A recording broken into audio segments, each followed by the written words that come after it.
இன்னொரு 10 வருஷம் போச்சு அப்படின்னா 40% மக்களுக்கு மட்டும்தான் குழந்தை உருவாகிறதுக்கு வாய்ப்பு இருக்குதுன்னு மெடிக்கல் ரீதியா சொல்லிட்டு இருக்காங்க.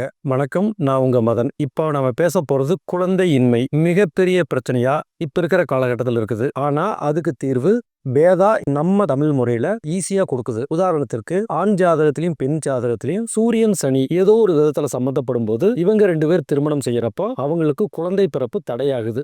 இது அஸ்ட்ராலஜின்னு சொல்றது. இது ஒரு பக்கம் இருக்கு. வீட்டுல கிழக்கு பகுதி மூடப்பட்ட அமைப்பில் இருக்கிறப்போ அவங்களுக்கும் குழந்தை உருவாகுதுல பிரச்சனை இருக்குது. இது வாஸ்து சொல்றது. அடுத்தது சில பேர்கள் கூட ஆரோக்கியமான குழந்தைகள் பெறுவதை தடுக்குது. இது நியூமராலஜி சொல்றது. சில பெண்கள் சைக்காலஜிக்கலா அவங்க புகுந்த வீட்டுல மாமியார் கொடுமையினாலேயோ அல்லது கணவனோட தவறான நடத்தையினாலேயோ அவங்க மன உளைச்சலுக்கு ஆளாயிருப்பாங்க. இது கூட குழந்தை பிறப்ப தடுக்கிறதுக்கு ஒரு காரணியா இருக்கு. இத சைக்காலஜிக்கல் டாக்டர் சொல்றது. நம்ம முறைப்படி பாத்தீங்கன்னா இந்த எல்லா பிரச்சனையும் வேதாங்கிற தீர்வுல ரொம்ப எளிமையா கொடுக்க முடியும். உதாரணத்திற்கு வாஸ்து ரீதியான பிரச்சனையை சின்ன சின்ன மாற்றம் செய்யறோம். ஃபர்ஸ்ட் அந்த செயின் உங்களுக்கு ரிலீஸ் ஆகுது. அடுத்தது சூரியன் சனி காம்பினேஷன். அதுக்கு ஆண்களா இருந்தா உயிரணுக்கள் குறைபாடு வருது, பெண்களா இருந்தா அண்டம் அப்படின்னு சொல்ற இடத்துல சில பிரச்சனைகள் வருது. இவங்களுக்கு சில மூலிகைகள் வேற சில ட்ரீட்மெண்ட் கூடமா ஈஸியா ஜாதகத்திலிருந்து வெளியே வர முடியும். அடுத்தது சைக்காலஜி. பெண்களோட மன உளைச்சல். இந்த மன உளைச்சலுக்கு அவங்க கிட்ட 1 மணி நேரம் 2 மணி நேரம் தொடர்ந்து பேச்சு கொடுத்தோம்னா அவங்க பிரச்சனையிலிருந்து அவங்களா வெளியே வந்துருவாங்க. அதுக்கு அடுத்தது